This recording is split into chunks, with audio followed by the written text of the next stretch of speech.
dia. Bom dia a todos os que estão conosco aqui na sala e a todos os que se juntaram a nós e estão a juntar agora. E também, desde já, o agradecimento aos participantes que estão na mesa, que aqui estão, e com os quais vamos debater durante as próximas horas, sensivelmente, um bocadinho mais, estes temas da cloud híbrida e da multicloud. Se calhar numa perspectiva um bocadinho mais, até de efeitos regulamentares das mudanças que estão a acontecer no nosso ecossistema, não apenas de um ponto de vista tecnológico, mas toda a envolvente. E eu iria começar precisamente por uma questão a regulamentar, que pode ter aqui implicações estratégicas, que o Data Act, uma das várias regulamentações europeias, isso, feliz, ou enfim, dependendo da perspectiva, mas a Europa o espaço europeu tem sido bastante, digamos assim, produtivo no aspecto regulamentar nestas áreas. O Data Act promete acabar com o bloqueio de fornecedor, isto é, de alguma forma tenta tornar mais simplificada a portabilidade técnica real e gostaria de perguntar e introduzir aqui o tema do que é que isto muda na estratégia de cloud das empresas portuguesas. Se é relevante, se não é relevante, se as empresas de facto pensam nesta questão da portabilidade entre clouds ou se por simplesmente dizer assim, nós onde estamos bem esta questão da mudança muitas vezes causa até mais problemas do que aqueles que resolve. E eu iria começar por endereçar esta questão ao Rodrigo Barone, que é um Azul 6 Engineer da Logicalis. Rodrigo, bom dia. Bom dia. Obrigado pela oportunidade de mais uma vez estar aqui com vocês. É um imenso prazer estar aqui e podermos conversar um pouco sobre isso. Sobre a questão do Data Act, a data de hoje nós temos percebido esse movimento da portabilidade, né? E a nossa visão é que a portabilidade não é tão simples quanto a portabilidade de um telemóvel. E por isso nós levamos uma mensagem de que a portabilidade tem que inicializar no design, na arquitetura e na decisão de se adotar a cloud. Então, quando nós falamos de arquitetura, não são só nos componentes tecnológicas, mas nas componentes de contratos. Então, é o que nós falamos há pouco sobre quanto custa sair dali. Então, quando nós pensamos numa portabilidade desde o início, desde a construção, desde o design, temos que levar em consideração questões contratuais, questões regulamentares, e o design e a arquitetura vão facilitar essa portabilidade. Portanto, para resumir, se pensarmos desde o princípio, na construção e na decisão de se adotar cloud, e pensarmos desde o princípio na possibilidade da portabilidade, as implementações e os workloads vão ser portáveis de uma forma mais fácil, né? Okay, muito obrigado. Hugo Silva é Head of Cloud Data Center and Automation da Noesis, e ele colocar precisamente esta questão em termos da estratégia de cloud das empresas portuguesas. Primeiro, se este tema da portabilidade é um tema que esteja na cabeça, digamos assim, dos responsáveis, e se por outro lado, se o Data Act e o panorama regulamentar vem de alguma forma facilitar ou tornar mais presente em termos da agenda este facto. Bom dia, obrigado à IT Insight pelo convite, bom dia à plateia que está aqui connosco nesta data também, que amanhã seria talvez mais complicado ainda, e quem está remotamente também a assistir a esta mesa redonda. Claramente que o objetivo do Data Act é facilitar estas transições, estas portabilidades entre ambientes cloud, sejam eles privados, públicos ou diferentes fornecedores. E claramente que o objetivo é atacar os contratos que existem atualmente, o lock-in que existe atualmente com os diferentes fornecedores, sobretudo de hyperscalers, quando falamos de cloud pública, seja contratualmente, como estava a dizer, ou financeiramente também. Porque ao dia de hoje, pensar numa mudança de um fornecedor de cloud pública tem custos muito elevados. Seja para retirar os dados, seja tecnicamente, porque possivelmente transferir esses dados, esses workloads para outro hyperscaler, é preciso outro tipo de know-how. E, salvo erro, o tema dos dados, tinha aqui uma nota que deverá desaparecer os custos associados ao egress em janeiro de 2027. Acho que é uma marca importante nesse sentido, que irá facilitar, sem dúvida, esta portabilidade, esta utilização de diferentes soluções, e irá dar poder às empresas, até focaria se calhar mais nas pequenas, médias e grandes empresas, não o segmento de enterprise, vamos dizer assim, porque esses, por várias razões, utilizam diferentes tipos de fornecedores de cloud, já têm os vários workloads distribuídos conforme as suas necessidades, mas se olharmos para o mercado das empresas um bocadinho mais abaixo disso, tem muito mais dificuldades em fazer estas mudanças pelos fatores que eu disse há pouco. E isso claramente vem ajudá-los e vem pô-los numa posição, vem colocá-los numa posição do tipo de, como nós negociamos um contrato de comunicações hoje. Ok, aquele fornecedor ali é mais barato, tem estas funcionalidades também, ou vai-me permitir ter esta funcionalidade adicional, então por que não mudar? Tenho liberdade de mudar, tenho essa capacidade. E depois, acho que há aqui um ponto fundamental também que passa pela possível facilidade adicional de portabilidade. Ou seja, existe uma complexidade técnica, é verdade, mas os fornecedores de soluções de cloud têm a obrigatoriedade de colocar os dados em formatos mais conhecidos de mercado, mais open source, como CSVs, XMLs, ou o tipo de formatos que são facilmente aceitos por outro tipo de máquinas ou do tipo de soluções. Okay? E hoje em dia, falamos aqui no Data Act, mas podemos falar também no DORA, na regulamentação DORA, onde, sobretudo nas entidades financeiras, tem uma obrigatoriedade de ter mais do que um fornecedor de soluções cloud. Então isto vem claramente encaminhar nesse sentido, e claramente que o desenho, como estava a colocar a questão inicialmente, o desenho destas soluções já tem de contemplar a utilização dos vários ambientes, vários fornecedores, vários tipos de cloud, de gênese, na sua gênese. Muito obrigado. Eu agora passava aqui uma questão ao Edgar Ivo, que é da Red Hat, e que é um bocadinho complementar, desta. E, portanto, o panorama regulamentar vai-se aplicar, obviamente, à oferta dos fornecedores, mas depois temos o lado da procura, isto é, do cliente, não é? E do tecido empresarial e daquilo que são as características do tecido empresarial português. E daquilo que o Edgar vê, em termos da sua experiência, do contacto com os clientes, as empresas portuguesas estão preparadas para, por um lado, tirar partido, não é? Exigir, mas até mesmo o exigir, o pedir, o validar aquilo que é a oferta dos fornecedores, ou a alteração da oferta dos fornecedores, ou é algo que diria que as empresas portuguesas não estão necessariamente, não têm ainda as condições para tirar partido disso? Sim. Bem, bom dia a todos os presentes e a quem nos assiste remotamente. Bom dia também aos meus colegas da mesa redonda. Eu diria que é um misto.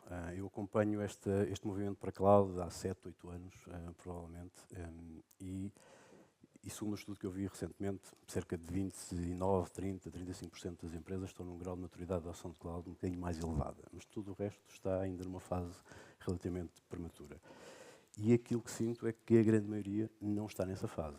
Eu acompanho, principalmente o tema do setor financeiro, desde muito cedo, e toda a legislação que saiu, o DORA, etc., que os obrigou a repensar um bocadinho a sua estratégia, fez com que estivesse um passo à frente nessa matéria, e aí sim acredito que hoje ter a capacidade de utilizar multi-cloud, cloud híbrido, ter agilidade, não só do ponto de vista legal, e aí sim a legislação vem ajudar muito, mas depois do ponto de vista técnico, porque na grande maioria dos casos é do ponto de vista técnico que estão os principais obstáculos a uma agilidade nessa mudança, tem vindo a tomar algumas medidas. Ainda assim, muitas vezes ouço falar de multi-cloud na perspectiva de que eu identifiquei quais são os serviços e workloads que eu quero correr em cada cloud. E aquilo que eu vejo, ou que nós vemos como trazendo valor às organizações, é eu conseguir executar qualquer um destes workloads em várias clouds. Isso sim vai-me trazer essa portabilidade, essa capacidade de transformar a forma como agilmente eu vou mover os meus workloads e vou criar independência destes meus fornecedores. E é aí que temos trabalhado com muitos dos nossos clientes, e posso dizer que um dos clientes que começou este caminho connosco em 2018, 2019, fez exatamente isso. Estava numa fase semelhante àquela que tínhamos com a Cofidis, com o Cloud Pimentel, em que cloud ainda não era bem o caminho, mas tinha a perspectiva de criar uma arquitetura cloud native, preparada para estes mundos cloud, e como o fizeram de raiz no seu data center, 2 anos depois perceberam, tenho aqui um cloud provider de confiança, começaram a executar alguns workloads porque facilmente os portaram para a cloud e de repente passaram a ser 100% cloud neste tipo de workloads virados para o cliente final. E hoje estão a começar uma abordagem multi-cloud e, portanto, pensar a arquitetura do ponto de vista tecnológico e minimizar as dependências, porque elas vão sempre existir, dos cloud providers, é para nós a chave para conseguirmos garantir esta portabilidade. E muitas vezes são coisas tão simples como temos que olhar para a monitorização aplicacional, temos que olhar para a autenticação, para os temas de segurança. Se não nos preocuparmos em minimizar estas dependências e deixá-las apenas onde elas são realmente necessárias, e obviamente há serviços cloud que são diferenciadores e temos que os utilizar e por isso é questão de adotar cloud. Mas se não reduzirmos o impacto e o custo, pode não ser financeiro, mas em termos de tempo, vai muitas vezes inviabilizar essa agilidade. E, portanto, é fundamental olharmos para esse tema. Se pensarmos até do ponto de vista mais recente, o efeito Broadcom, que não tem necessariamente a ver com o cloud, mas tem a ver com uma mudança muito radical de uma dependência que se tinha de uma determinada tecnologia, criou um problema enorme em alguns clientes. E, portanto, preparar-nos para ser ágeis e termos menores dependências é fundamental nesta perspectiva e, obviamente, eu acho que toda esta legislação vem alertar de forma um bocadinho mais formal para esses perigos que temos todos que combater no nosso dia-a-dia. Obviamente, as grandes empresas têm equipas de arquitetura que pensam nisto, se calhar pequenas e médias empresas têm mais dificuldade e, obviamente, devem contar com parceiros, com fornecedores para os aconselhar na melhor forma de o fazer. Muito obrigado. Pois o Edgar falou aí, de facto, do desenho, falou do desenho e da arquitetura e de facto, aqui relativamente à próxima questão, que tem a ver também com isso, é que este novo quadro regulamentar exige características como rastreabilidade, como redundância, como auditabilidade, coisas que antes associávamos, nomeadamente, ao setor financeiro, mas que cada vez mais estão a ser expandidas a outro tipo de setores. E eu ia perguntar ao Hugo, precisamente, se nota mudanças no desenho, nas exigências que os clientes colocam em termos do desenho das infraestruturas, um bocadinho também no seguimento desta necessidade, se isto já se nota, se há esta preocupação arquitetural, não é? Que é uma coisa que a preocupação arquitetural não é uma coisa tipicamente, não é uma preocupação muito portuguesa às vezes, em termos de setor empresarial português, mas cada vez mais se tem estado a notar isso, tem estado a notar alguma transformação. Claramente, e diria que transformações profundas. Tem havido muitas regulações, muitas diretrizes, muitas leis a serem criadas no espaço europeu. Tal como o Henrique disse há pouco, podemos ver isto de um prisma mais positivo ou mais negativo. Se calhar atrasa-nos em termos de União Europeia em relação a Estados Unidos e China, por exemplo, mas se calhar se tivermos desde da base a garantia que os nossos dados estão seguros e que está garantido que os dados estão ali, se calhar é um princípio para no futuro termos maior segurança nas organizações em Portugal. Mas a nível da questão que eu estava a colocar da rastreabilidade e da auditabilidade no impacto do desenho, claramente que sim. Hoje em dia, claro, eu diria nos clientes por onde tenho passado, que mais vejo é no segmento enterprise, para já, ok? Sobretudo no segmento financeiro também, como o Edgar estava a dizer há pouco, onde há muito mais preocupação nesse sentido. Por exemplo, rastreabilidade e a auditabilidade ou capacidade de ver logins, ver o que é que acontece de uma forma ponto a ponto entre as várias infraestruturas, os vários cenários, as várias soluções que eu tenho, desde o utilizador final utilizar a minha aplicação até toda a infraestrutura que eu tenho. Hoje em dia, existe muito maior preocupação em adotar nativamente soluções de observabilidade, por exemplo, ok, que permitem ter efetivamente essa visibilidade e quando acontece um determinado evento ou uma determinada preocupação, perceber onde é que está a acontecer e o que é que deve ser feito. E depois haverá um processo para a resolução disso, mas permite atuar de forma muito mais célere na resolução desses problemas.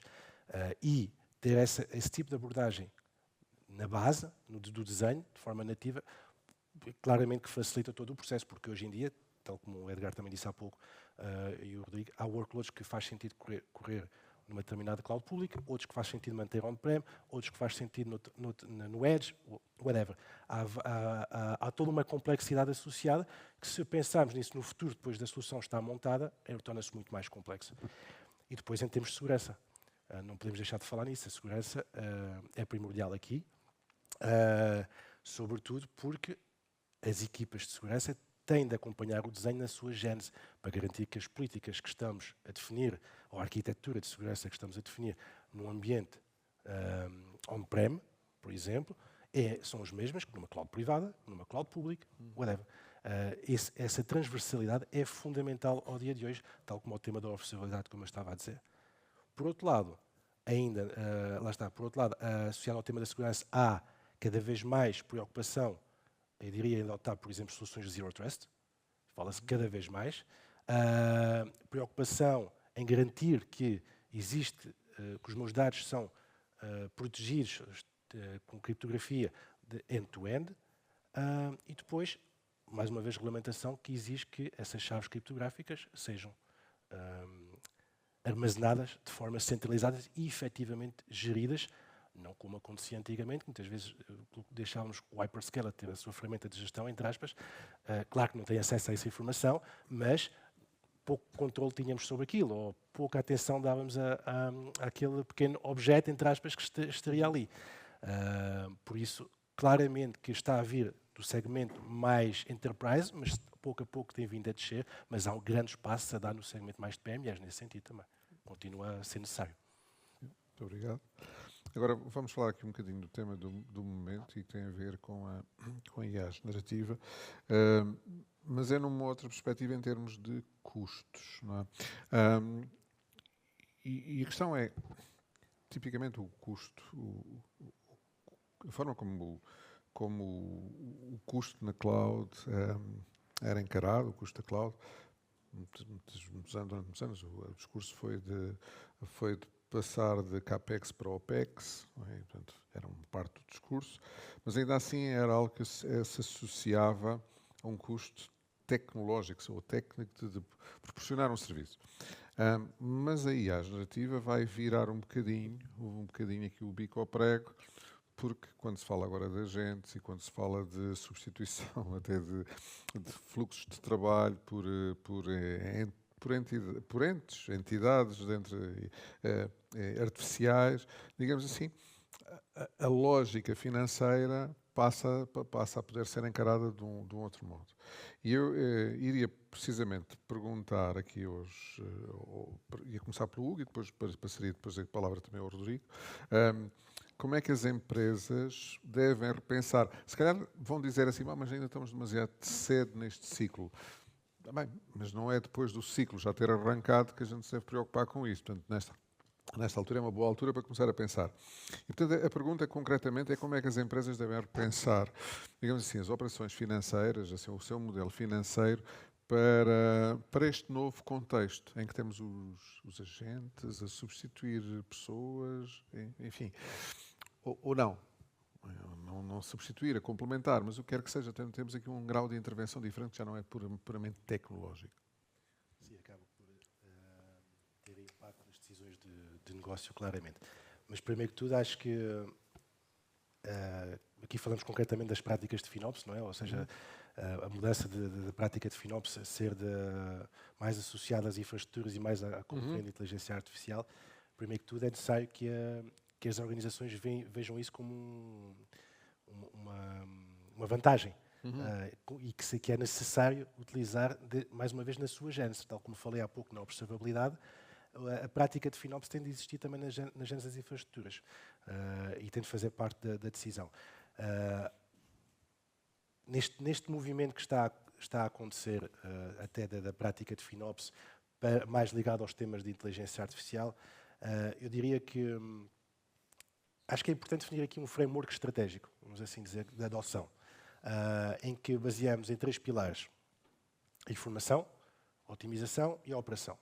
Informação no sentido que tem de existir visibilidade do que é que está a acontecer, dos vários custos associados às unidades de custo da inteligência artificial, que depois podemos abordar um bocadinho mais, e dar visibilidade disso às várias equipas da organização, não só às equipas de infraestrutura, porque aqui é muito importante que as equipas de desenvolvimento de produto ou aplicacional tenham visibilidade também desses custos associados, o impacto que determinadas decisões no produto irá ter a nível de custo global da solução. Depois dessa visibilidade e de percebermos o que é que está a acontecer, então, otimizarmos. Perceber que modelos fazem mais sentido a serem utilizados. Há modelos open source, há modelos mais caros, mais baratos, há os OpenAI, Llama, por aí fora. Perceber qual é que fará mais sentido ser adotado, dado o produto que se está a criar.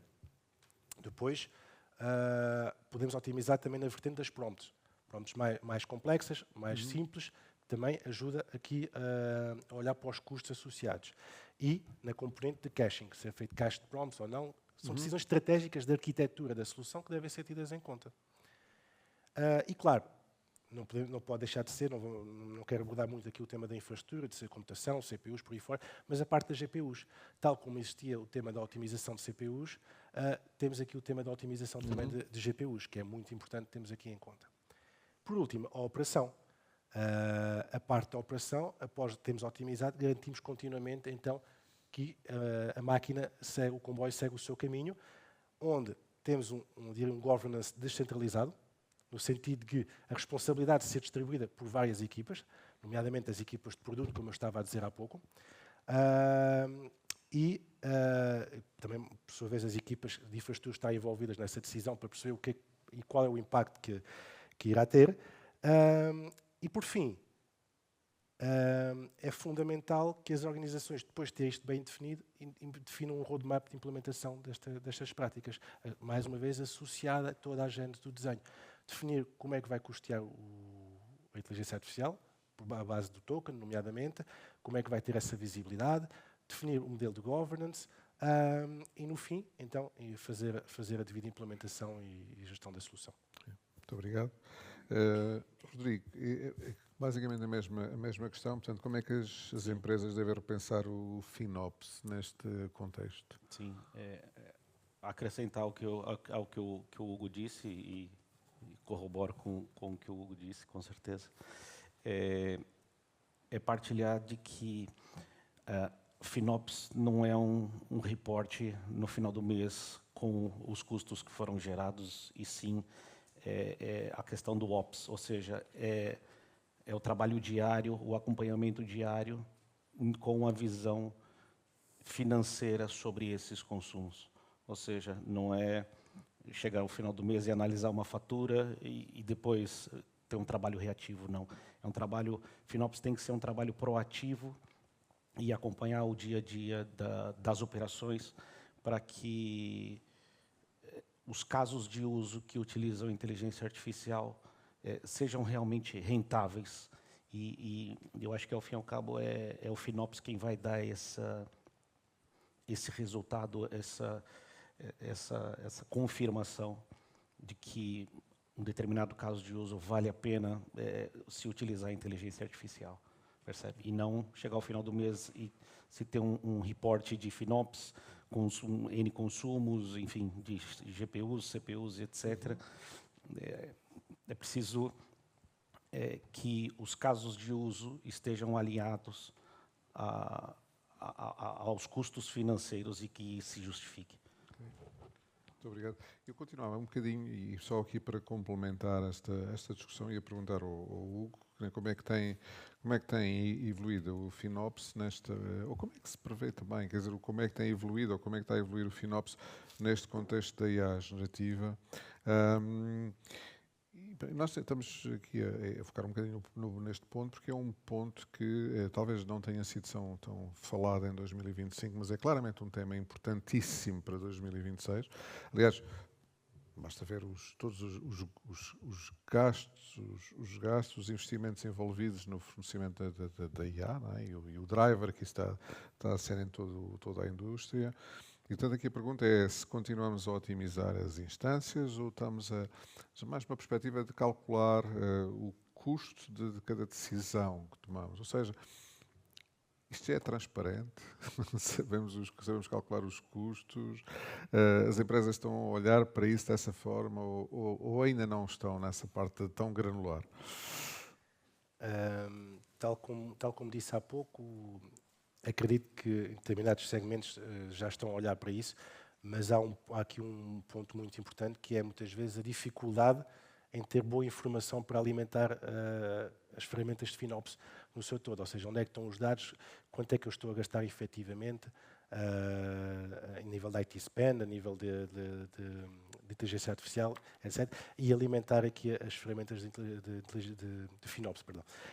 E esse é que é um dos pontos fundamentais, ter boas bases de informação para ter uma correta abordagem, porque, tal como disse, efetivamente, até há bem pouco tempo falávamos de otimização, máquinas virtuais, de storage, de network, esse tipo de otimização. Hoje, claramente que falamos de otimização de unidades de custo de inteligência artificial, falamos de otimização de tokens. Pronto, o tema do token aqui, se calhar, não sei se toda a gente está a par, mas tem a ver com a decomposição dos conteúdos da informação feita por motores de LLM para guardar a informação, e cada token tem um custo por si só. E é esse custo que é importante perceber qual é que é. Que é importante perceber qual é que é, porque nas decisões, mais uma vez, como disse há pouco, nas decisões do produto, por exemplo, eu tenho uma página de um e-shop, e-commerce, onde tenho vários produtos. E o cliente tem lá um botão com uma funcionalidade do tipo: eu quero um resumo deste produto. Esse resumo pode ser feito com inteligência artificial automaticamente. Não necessito de ter os dados diretamente lá guardados ou apresentados, e pode ser feito com um motor de LLM, um motor de inteligência artificial para apresentar isso. Quanto é que isso me vai custar ter essa funcionalidade? Justifica o investimento? Não justifica? Então, e qual é que é o tipo de prompt que eu devo ter aqui? E o motor de LLM? Faz sentido? Qual é que é o custo que isso vai ter? Vou diminuir a minha prompt, se calhar a margem que vai ser significativamente superior, se calhar o resultado final vai ser 95% daquilo que eu desejava, mas para o cliente é mais que suficiente.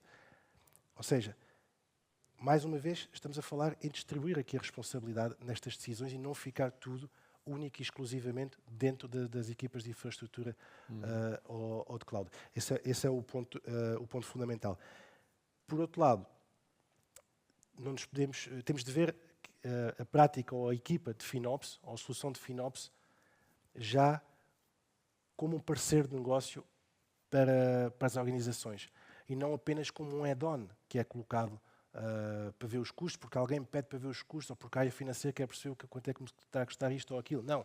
Tem de ser um parceiro aqui no meu negócio, alinhado com os meus drivers de negócio, porque claramente é daqui que eu vou conseguir obter mais valor de margens e de lucro no meu produto. Muito obrigado. Isso também leva-me aqui a uma outra questão que tem a ver com a multiplicação dos pontos que temos de observar e o facto da observabilidade se ter tornado um novo perímetro de segurança. Isso é um problema. Quanto mais serviços temos, mais difícil é estar a olhar para eles todos, portanto, maiores.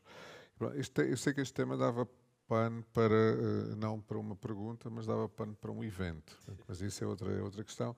Mas já teremos uma pergunta que eu vou endereçar aqui ao Rodrigo, e que é como é que as organizações podem construir visibilidade neste ambiente e face a esta pluralidade de serviços. Sim.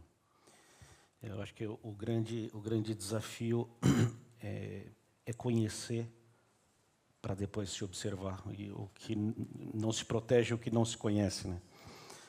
Portanto, durante conhecer a arquitetura, e durante toda a fase de desenho de arquitetura, conhecer todas as componentes, desde as componentes mais tecnológicas até o end user. Conhecer todas essas componentes, conhecer qual é o serviço que está sendo entregue, para aí sim passar a observar todas essas componentes, observabilidade não é só coletar logs, né? Então, conseguir também observar a experiência do utilizador, ou seja, quando se conhece toda essa stack de um serviço, seja as componentes de infraestruturas ou aplicacionais até o end user, consegue se observar. E aí sim, em cima disso, se colocar as ferramentas necessárias para garantir a observabilidade. Obrigado. Agora, isto é uma das características fundamentais da cloud, é a automação. Ou seja, como eu às vezes digo, como eu às vezes digo lá aos meus alunos, quer dizer, ninguém vai telefonar ao senhor Amazon a dizer para ele aprovisionar um serviço, não é? Quer dizer, não, as coisas têm de ser automatizadas. O problema é que, lá está, por causa da multiplicação de serviços, a automatização tornou-se muitas vezes mais até um quebra-cabeças. Eu ia perguntar ao Edgar se, da experiência e da visão que tem, se a automação está a acompanhar esta complexidade ou se ainda é um ponto fraco. Se tem que telefonar, que temos de telefonar ao senhor Amazon, ou ao senhor Google, ou ao senhor não sei quê, para ele próprio manualmente estar a fazer. Obviamente estou aqui a brincar, mas é um tema sério. Não, é um tema sério, até porque temos aqui dois níveis de automação. E, obviamente, a cloud dá-nos uma automação de infraestrutura, de alguns serviços, eventualmente, mas não nos dá automação daquilo que é a nossa realidade, a nossa configuração, as nossas aplicações, as nossas regras de segurança. E, portanto, a automação tem que ser encarado como algo transversal, não só na fase em que estamos a fazer deployment de qualquer tipo de solução, mas depois todo tipo de operações que acontecem até essa aplicação deixar de fazer sentido. E isto de uma forma integrada, porque estamos a falar, obviamente, de um ambiente extremamente complexo. Aquilo que eu tenho visto é, nas empresas com maior maturidade em termos de adoção cloud, criarem centros de excelência de automação e aí sim estar a endereçar este tema como uma iniciativa, como algo com foco e transversal, mas são ainda exceções. E ainda assim, nesses casos, não fazem extrapolação para aquilo que é o ambiente que têm no data center e, portanto, criam tipicamente um silo muito avançado nesta área para tudo o que é ambiente cloud e mantêm as operações que tinham in-house, tal como com os processos mais tradicionais. E isso, muitas vezes, depois não nos permite tirar partido desta ideia da cloud híbrida, porque estamos a falar de processos totalmente dispares. Mas a grande maioria das organizações ainda olha para esta automação de forma muito pontual, caso a caso, para a área de segurança, para a área de redes, depois para a área... E isso retira muito do potencial que a automação deve ter. Em particular na área financeira, aquilo que eu vejo é estas entidades a olharem para a automação como uma das respostas odora do ponto de vista de compliance, de regras, de segurança, ou seja, eu quero não só, como fazia no passado, perceber em determinado momento se estou ou não a cumprir um conjunto de regras, mas garantir que todos os dias eu estou a cumprir essas regras e que há uma automação a garantir que isso é realidade, independentemente daquilo que outras pessoas possam fazer na minha infraestrutura. E, portanto, isso é um ponto fundamental, mas há muito para fazer aí e, obviamente, mais uma vez, voltamos ao tema também das competências no mercado. Não é fácil encontrar as competências no mercado que nos permitam tornar isto uma iniciativa. Adicionando ao facto de, internamente nas organizações, ser extremamente complicado tornar a automação como uma iniciativa por si só. Tipicamente, são as próprias equipas individualmente que têm que olhar e tentar fazer automação por sua iniciativa. E a automação, na nossa perspectiva, tem que ser uma iniciativa independente, com investimento, com uma equipa dedicada, com pessoas dedicadas, para que possa, de facto, trazer aqui, quer do ponto de vista de segurança, de compliance, mas também de agilidade, o valor que é esperado de uma área de automação. Obrigado. Portanto, há aqui, de facto, esta transversalidade subjacente, né, que vai muitas vezes até contra aquilo, da forma como as organizações estão feitas, estão estruturadas, estão muito mais em silos. Portanto, como é que vocês têm visto, em termos da vossa atividade, esta complexidade? Notam nas organizações a preparação? Portanto, ia para o Hugo e depois passo também ao Rodrigo a mesma questão. Como é que vocês têm visto digamos assim, este caminho para a automação, ou esta ausência de automação, o que for? Acho que há consciência disso, que é necessário, mas depois há dificuldades para colocar isso em prática. Eu diria por várias razões, sendo muitas delas já foram ditas pelo Edgar, mas acho que há um outro ponto muito importante, que é a falta de processos também. Ou seja, se houver um determinado evento, por exemplo, que pode ser automatizado a sua resolução, isso não está documentado, não está na cabeça de alguém, por exemplo, na equipa de operação ou de infraestrutura, que irá resolver a situação. Muitas vezes, se calhar, até está só na cabeça de uma pessoa. Essa pessoa não está, ficamos à espera que ela volte. E se essa situação, esse processo todo estivesse documentado, claramente que podia ser automatizado a sua resolução. Ainda há pouco tempo a semana passada estive num cliente que tem um front-end aplicacional disponível para o público em geral, e que esse front-end tem 3 máquinas, vamos dizer assim, 3 serviços a dar à parte aplicacional. E tem um balanceador à frente para distribuir a carga, claro. O que é que aconteceu durante a noite? Um deles estava a dar um erro e apresentava uma página de erro, ou uma página em branco. Mas como não era um erro conhecido, aquilo não saltou na monitorização, não aconteceu nada. Então só no dia a seguir é que foram resolver essa situação. E é uma empresa que tem muito visibilidade no mercado. Por que não haver um processo e depois automatizar esse processo em que, ok, é testado a parte aplicacional, não está a responder devidamente, salta fora do balanceador, as outras continuam a dar serviço. Vamos fazer, de forma automática faz salto, se calhar um reboot até resolve, muitas vezes um reboot acaba por solucionar muita coisa. Está a funcionar, volta-se a colocar no balanceador, está resolvido. O impacto que teve para o consumidor daquele produto era quase zero, enquanto assim não. Quem acedeu à plataforma teve bastante impacto. Por isso, acho que há aqui um grande ponto de processos. E esses processos têm logo de existir, mais uma vez, na gênese, em toda a definição das arquiteturas, todo o desenho, tudo aquilo que se pretende, mais uma vez associado às orientações de negócio. Porque só assim poderemos automatizar a seguir o que for. E com as soluções complexas, distribuídas, multi-clouds, clouds privadas, etc., que temos ao dia de hoje, se não contarmos com a automação para agilizar isso, é muito complicado. O tema da segurança, como o Edgar frisou há pouco, queremos garantir que as políticas de segurança que estão definidas ou criadas para um ambiente on-prem são as mesmas que eu tenho para um ambiente cloud, seja em que fornecedor esteja.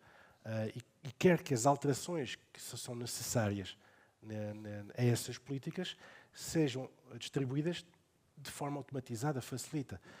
Só que muitas vezes há muito receio das equipas, da equipa de infraestrutura, a equipa de segurança. A automação vem, se calhar, aqui retirar-me aqui algum trabalho, o que é que eu vou fazer a seguir? É errado, essa perspectiva é errada. Há N empresas, N startups no mercado que têm única e exclusivamente o desafio de automatizar o processo, automatizar soluções dentro dos clientes, com várias soluções, RPAs, Power Automate, outro tipo de soluções, e o feedback que elas próprias dão é que quase ninguém foi dispensado, entre aspas, nesse sentido. Se calhar as pessoas foram dispensadas porque, efetivamente, não estariam alinhadas com a organização, mas esse é um receio que não faz sentido. Hoje em dia há muita carga de trabalho, vamos assim dizer, sobre as equipas, sobre as pessoas. Muitas vezes queixamos e queixam-se que há dificuldade de conseguirmos fazer tudo, acompanhar no nosso dia-a-dia, as 8 horas não chegam, etc. Por que não utilizar estas ferramentas para fazer isso? Elas estão disponíveis. Tem muitas vezes, se calhar, haver uma orientação estratégica do topo da organização para baixo, de modo a que todos estarem alinhados e nesse caminho. E depois há o tema do talento. A especialização, a escassez de competências que há no mercado nesse sentido também é gritante. Acho que aí é um passo que temos de dar muito importante. Obrigado. Rodrigo, a sua perspectiva também sobre este tema. Sim, eu acho que em termos de tecnologia, a automação já existe há muitos anos. É uma tecnologia madura. Eu acho que as duas componentes que o Edgar e o Hugo falaram são cruciais. São os processos e são os skills. Em termos de tecnologia, nós temos muita tecnologia de muitos anos já fazerem muitos processos automatizados. Portanto, conhecer os processos, identificar esses processos, o que eu quero automatizar e depois contar com o skill correto, as pessoas corretas para colocar esse processo de automação em prática. Ou seja, se não houver os processos identificados que se pretende automatizar e com as pessoas, vão ser tentativas de automação falhas e muitas vezes acaba por ser uma componente que causa mais entropia do que ajuda. Percebe? Então, eu acho que contar com pessoas que tenham um bom skills ou parceiros para as PMEs, principalmente, contar com os parceiros que tenham essa competência, seja na parte mais de arquitetural, e mapear esses processos, o que se pretende automatizar, e depois selecionar ferramentas de automação. Nós temos N ferramentas de automação, podemos utilizar diversas ferramentas, e eu acho que contar com um parceiro com essa expertise com certeza pode trazer uma mais-valia principalmente para as PMEs que não têm muitas vezes esse skill dentro de casa. Obrigado. Temos aqui um bocadinho no aspecto humano, não apenas no aspecto tecnológico, e a pergunta que eu vou endereçar, ou começar por endereçar ao Hugo, mas depois passo também ao Edgar e ao Rodrigo, tem a ver com os modelos operacionais. Se as empresas têm estado a adaptar digamos assim, esta nova lógica, isto do ponto de vista organizacional, da forma como organizam as operações, ou se ainda estão muito tradicionais, muito fechadas em silos e pouco ágeis, à medida que, lá está, que os serviços se multiplicam, que as opções se multiplicam, que até que a direção de toda a tecnologia se tem estado a mudar, como nós temos vindo. Portanto, como é que tem vindo os modelos operacionais? Têm estado estagnados, têm evoluído? Eu acho que aqui é mais um caso um bocadinho misto. Diria que, por exemplo, no setor financeiro, acho que tem-se visto essa adesão a modelos mais transversais. Tenho um exemplo em mente de uma entidade financeira que basicamente tem uma equipa, chamam-lhe equipa de cloud, mas podia ter outro nome, onde dentro dessa equipa de cloud tem a competência da cloud privada, tem a competência das clouds públicas, tem competências e práticas de observabilidade e FinOps também logo de forma transversal, ou seja, acaba por haver aqui sinergias entre todas estas áreas. Contudo, não é exemplo, ou seja, ainda há muitos silos que existem, sobretudo se formos para médias e grandes empresas, que não refiro aqui tantas pequenas empresas, porque têm mais dificuldade em ter capacidade, em ter equipas de IT, e no global sabemos que há muitas dificuldades, às vezes, em ter orçamento. O orçamento para o IT é sempre colocado aqui, e quando digo IT, englobo todas as competências, nomeadamente segurança, etc., há sempre muitas dificuldades. Eu acho que aqui, em relação à sua questão mais do modelo operativo transversal, eu acho que podemos avaliar aqui, se calhar, com nível de maturidade, em 3 pilares, pelo nível de maturidade em 3 pilares. Diria que, mais uma vez, tecnologia, tal como o Rodrigo disse há pouco, já existe N tecnologias para isto tudo, disponíveis no nosso mercado, não é algo que está só no mercado americano, existe cá. Processos e pessoas, mais uma vez. Processos, para deixar de existir estes silos transversais, para haver colaboração, muitas vezes não existem. Lá está, tem de haver um empurrão nesse sentido para colaborarem, as equipas colaborarem. E depois é uma questão cultural também. Muitas vezes continua a haver mentalidade das ilhas. Esta é a minha ilha, esta é a ilha de networking, ou esta é a ilha de infraestrutura, ou esta é a ilha de cloud pública. E pouca receptividade dessas equipas a haver colaboração entre elas.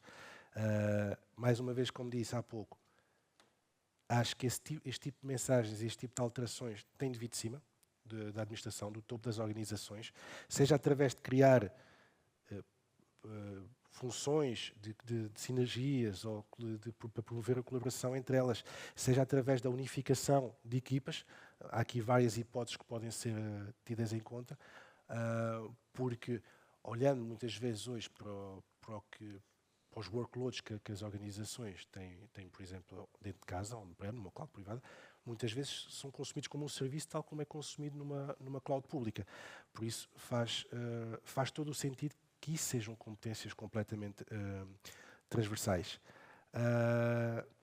E depois também aquilo que falamos há pouco, a falta de uma cultura de responsabilidade financeira e responsabilidade económica sobre o que existe, também acaba por continuar, se calhar, a alimentar um pouco esta divisão, estes silos, porque se todos, de alguma forma, tivessem de colaborar no sentido de otimizar financeiramente o seu produto e maximizar o lucro ou a margem que podem ter com isso no mercado, se calhar iria haver mais transparência, mais colaboração entre as diferentes equipas. Contudo, acho que é um caminho que estamos a observar com alguma dificuldade, mas cada vez mais, sobretudo se calhar nestas entidades no mercado enterprise ou nestas entidades que têm forte regulamentação, têm toda a vantagem em adotar este tipo de modelos mais transversais. Muito obrigado. Edgar, portanto, estamos aqui nesta quadratura do círculo, que é multiplicamos os serviços, não é? Multiplicamos os serviços, mas depois queremos que as equipas sejam coesas. E o ponto é, isto é válido, já temos, as empresas conseguem fazer a quadratura do círculo ou nem por isso? Eu acrescentaria, eu concordo com aquilo que o Hugo disse, acrescentaria aqui que há diferentes realidades ao dia de hoje. O Hugo falou numa, que se calhar é quase a exceção, eu confesso que não conheço nenhuma que tenha essa transversalidade ao dia de hoje. Vemos um setor público com uma ou outra honrosa exceção muito em silos, ainda muito tradicional e com muita dificuldade em impor um modelo e uma cultura diferente de trabalhar e essa cultura tem que vir de cima e para que esta colaboração aconteça. Depois vejo entidades, mesmo aquelas que criam entidades dedicadas ao tema cloud, do ponto de vista daquilo que é a infraestrutura cloud, sim, começam a ser transversais, mas, por exemplo, as áreas de desenvolvimento ainda continuam a ser ali um bocadinho um silo separado, embora com uma colaboração um bocadinho mais avançada do que existia antes, mas ainda está longe de estar perfeito. E muitas vezes com as equipas de data center e os processos de data center totalmente distintos dos cloud. E esta é a realidade com que mais nos deparamos e é fundamental para tirar realmente partido, e nós deparamos muito com isso, para tirar realmente partido destas arquiteturas e destas tecnologias, se não existe esta capacidade de trabalho colaborativo, em que todos estão a olhar para o mesmo processo, para o mesmo objetivo, e a trabalhar de uma forma totalmente integrada, obviamente perde-se muito daquilo que são os benefícios que se podiam tirar deste tipo de soluções. E aí, claramente, eu só vejo isto funcionar quando, de facto, na parte de decisão existe uma ideia clara de que querem mudar essa cultura e existem diretivas claras para o fazer.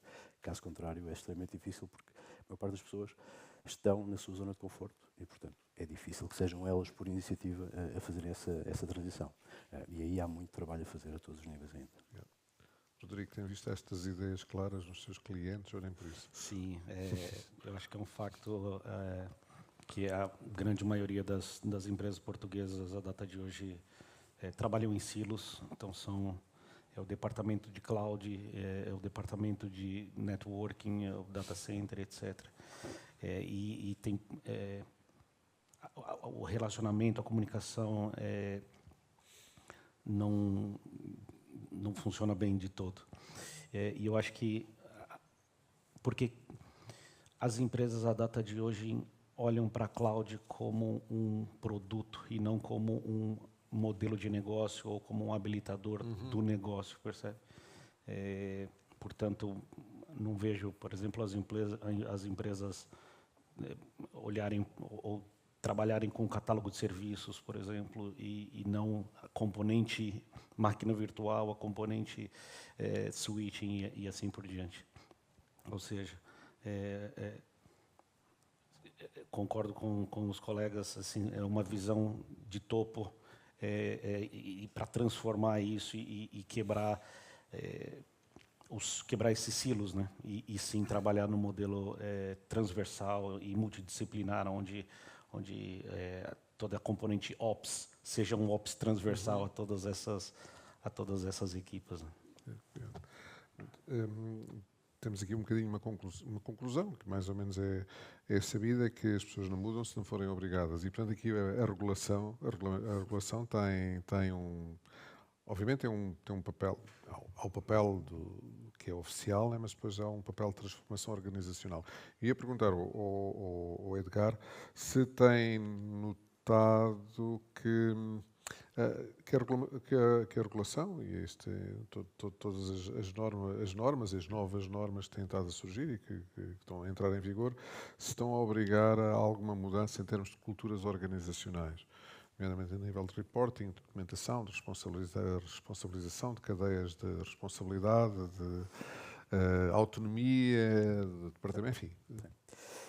Claramente, eu acho que está a ter um impacto muito interessante, principalmente pela questão da responsabilização, ou seja, aquela ideia de que quando acontece algum tipo de incidente, a responsabilização está ao mais alto nível, faz com que o cuidado, a preocupação com os processos, com ter evidências, com ter todos os sistemas auditados, ter documentação super rigorosa sobre tudo o que está a acontecer, passou a ser muito diferente. E isso faz com que ajude a que todas essas questões sejam dispersas por toda a organização e toda a organização se sente com responsabilidade por isso.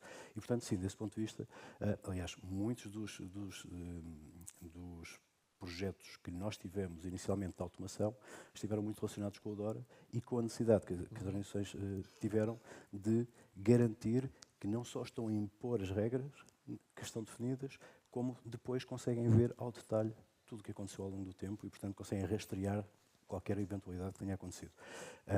E, portanto, isso é, de facto, algo que veio transformar a forma, inclusive, como se conseguem justificar alguns investimentos nas organizações que até aqui eram nice to have e que agora passaram a ser mandatórios e passaram a ter outro tipo de atenção da administração, e isso é fundamental para este tipo de iniciativas.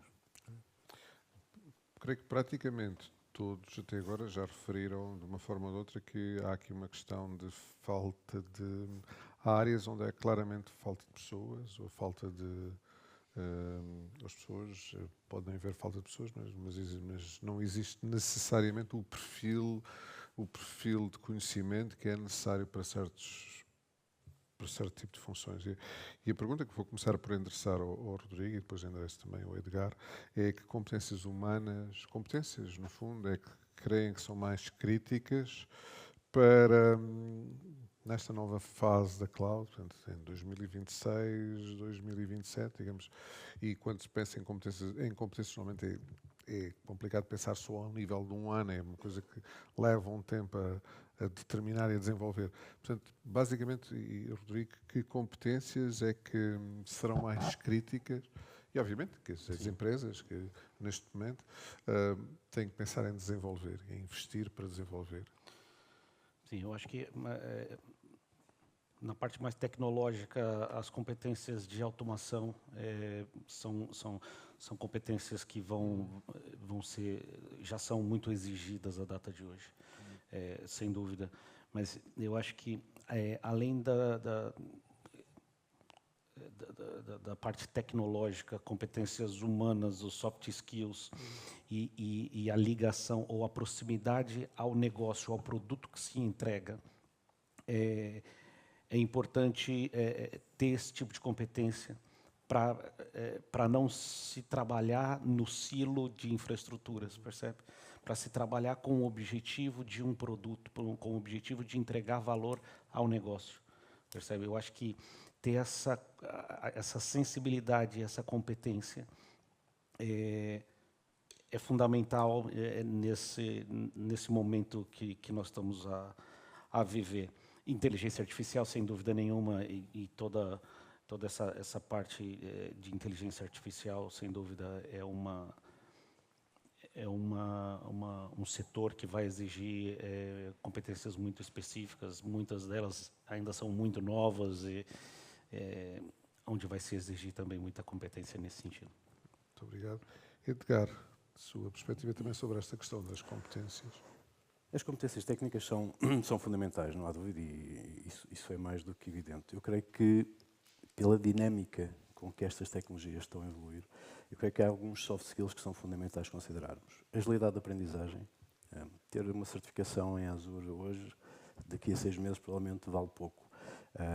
Ser especialista em AI, a capacidade da pessoa se adaptar, ser curioso, querer aprender, ser ágil neste contexto dinâmico, para mim é fundamental. Ter uma consciência FinOps para quem está em cloud, acho que cada uma das pessoas tem que ter essa consciência daquilo que está a fazer, do impacto que isso tem. E, por outro lado, em simultâneo, saber comunicar valor, saber comunicar que aquilo que está a fazer traz valor à organização e tem um impacto positivo na organização. E diria que, finalmente, ser criativo na forma como resolvem os problemas, porque a AI vai estar aí, vai estar cada vez mais a ajudar e estas pessoas têm que fazer a diferença, têm que fazer o delta daquilo que o AI, dos problemas rotineiros, vai resolver. E, portanto, ser capaz de resolver problemas, ser capaz de identificar problemas e encontrar soluções criativas, para mim é também uma característica fundamental nestes tempos que aí vêm. Muito obrigado. Eu aproveito e ainda vou-lhe fazer mais uma questão, antes de passarmos depois para a nossa questão final, que é, regressando aqui a um tema que também já abordamos, que tem a ver com o quadro regulamentar europeu, o Data Act, o NIS2, o DORA. Como é que podemos, de facto, transformar este quadro regulamentar num acelerador da autonomia e, portanto, para ajudar a resolver estas questões, temos estado, de alguma forma, a elencar e não naquilo que muitas vezes encaramos como um travão burocrático, não é? Portanto, em vez de ser travão, mudar ali o pé, portanto, em vez de ser travão, ser um acelerador. Eu creio que isso já começou a ser feito por algumas organizações, que é, ao contrário do que acontecia há algum tempo, todas as normativas, todas as regras de compliance eram mais uma atividade que tinham que fazer, reporting e provar que cumpriram, etc. Eu creio que estas últimas regulamentações têm sido utilizadas pela maior parte dos clientes para justificar a transformação da forma como estão a trabalhar, para endereçar este tema, mas em simultâneo ganhar competitividade. E muitos dos processos que eu tenho acompanhado, quer neste tema de ter soluções muito portáveis, independentes de cloud providers ou de infraestruturas on-prem. O tema da automação e definição de praticamente tudo o que são as minhas operações por código. São temas que são fundamentais para aumentar a agilidade, para aumentar a capacidade de resposta que tenho, para dar mais serviço aos meus clientes e, em paralelo, ajudar a responder a estas necessidades. E eu creio que o truque tem que ser este, ou seja, utilizar estas normativas para justificar perante a administração investimentos que são fundamentais, mas não só para responder a estas diretrizes. E temos vários exemplos concretos de quem o está a fazer e com bastante sucesso. Muito obrigado. E vamos então para a nossa questão de encerramento. Isto é o nosso último evento deste ano, também será para a última publicação que vamos fazer, portanto ficará, a próxima IT Insight ficará disponível, em princípio, na próxima semana, e portanto nós normalmente gostamos sempre de deixar recomendações aos nossos leitores, e esta é uma questão de, precisamente, perguntar aqui ao nosso painel quais que recomendações finais dariam às empresas que estão a considerar dar um passo seguinte, ou seja, aqui já nem é tanto a questão de adotar, é mais dar o passo seguinte nestes processos de maturidade de cloud que temos estado a falar. Eu começava por Rodrigo, portanto é basicamente com a vossa experiência, e portanto é válido para todos, né? Com a vossa experiência, com aquilo que conhecem do mercado, qual é que é a vossa melhor recomendação para quem, agora no limiar deste ano, para quem vai dar o próximo passo? Eu acho que é pensar na arquitetura, identificar as componentes todas envolvidas numa determinada solução, num determinado produto. Pensar que a inteligência artificial é um aliado a esse processo. E está sempre, como o Edgar disse, está sempre a aprender e ser curioso, porque a inteligência artificial pode nos ajudar no dia a dia, e cabe a nós a curiosidade e usar a inteligência artificial como um motor para agilizar e melhorar o nosso trabalho, o nosso produto final. Percebe? Okay. Muito obrigado. Hugo, a sua perspectiva também sobre, em termos desta mensagem? Em jeito de perspectiva, mas voltando só aqui um bocadinho atrás ao tema das competências humanas que questionou há pouco, acho que nesta época, nesta era da inteligência artificial, acho que também, e complementando o que os meus colegas estavam a dizer, acho que é fundamental termos a parte do humanismo de volta aqui, no sentido de é uma máquina que está ali, não podemos deixar de perceber que é uma máquina, temos de ter sentido crítico sobre o que é a resposta que nos está a dar, e não adotar isso como uma verdade absoluta para tudo e para tudo o que pretendemos. Ou seja, esta parte também queria deixar como mensagem final, certo, que é fundamental, certo, temos a capacidade de olhar para isso e ser críticos em relação ao que nos está a ser demonstrado. Relativamente à sua questão, acho que há aqui vários pontos. Primeiro que tudo é definir quais são os objetivos do negócio da organização. Que drivers vão guiar esses objetivos? Quer que seja uma arquitetura ágil, quer que seja inovadora, quer que tenha redundâncias, resiliências, por aí fora. Isso, primeiro, é fundamental definir esses passos e como está ligado ao negócio. Depois, definir várias etapas de adoção ou de jornada para uma estratégia destas, independentemente de termos já algo ou partirmos do zero. E, ao longo dessas etapas, temos diferentes milestones para percebermos em que ponto é que estamos, o que é que está a acontecer, se estamos a ter sucesso, se não estamos. Se não estamos a ter sucesso, porquê é que não está a acontecer, que alterações é que temos de fazer na fase para trás. E ter KPIs para fazer essa medição de sucesso, vamos assim dizer.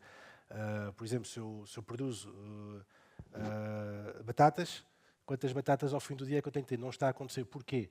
Voltar atrás. Conseguir medir, ter indicadores. Depois, tal como disse há pouco, o tema da maturidade tecnológica já existe, ou seja, já existem as ferramentas, adotar efetivamente essas ferramentas, seja nos temas de observabilidade, nos temas de FinOps, nos temas de segurança, o que for, adotar efetivamente essas ferramentas e contar com o apoio de especialistas para tal. Ter estratégias de segurança transversais a toda a minha estratégia de cloud, estratégias de observabilidade transversais, estratégias de custo transversais e implementar uma cultura de responsabilidade financeira. Okay? Isso é, acho que, mais um passo fundamental. E, por último, aproximarmos as organizações se aproximem de parceiros com capacidade para apoiá-los nas várias etapas. Porque um parceiro pode fazer sentido numa determinada etapa e outro noutra. Um parceiro faz sentido, se calhar, na área de segurança, outro na parte da observabilidade. Mas contar com eles para isso, porque é muito difícil organizações, sobretudo PMEs, terem capacidade interna para abraçar uma jornada destas devidamente e não serem cometidos erros como aconteceu no passado.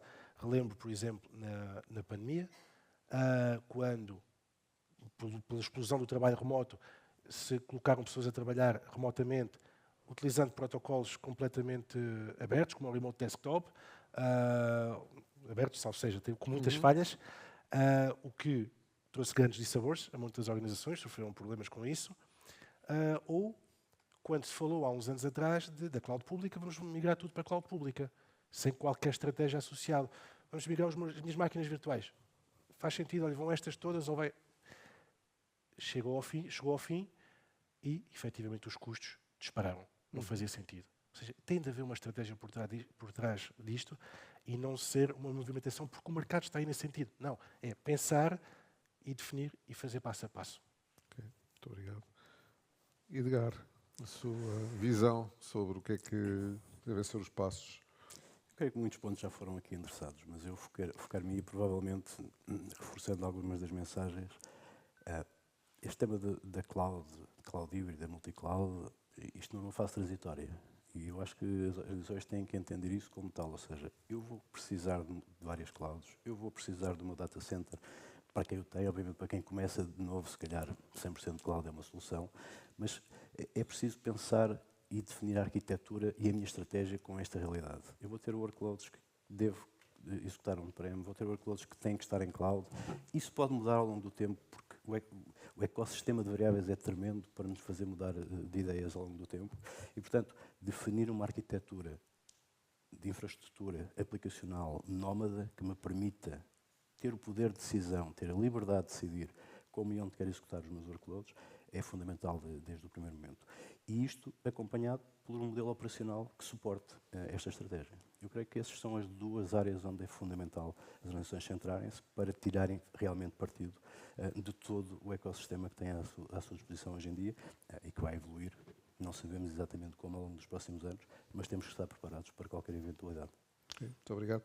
E assim terminamos esta nossa mesa redonda. Agradeço aos participantes as suas intervenções, muito interessantes. Agradeço à nossa audiência, à audiência que está presente aqui na sala e à audiência remota, e, portanto, muito obrigado. Como referi, tudo isto ficará disponível, portanto, o que nós estivemos a falar ficará disponível, em princípio, durante a próxima semana, portanto, será o número na edição 59, já é um número bastante elevado em termos de edições que temos da IT Insight, e para o ano que vem cá estaremos, de novo, para mais continuação destes temas e alguns temas novos, e aproveitamos a todos neste momento para desejar boas festas e creio que já podemos fazê-lo, desejar boas festas e um excelente ano novo. Muito obrigado.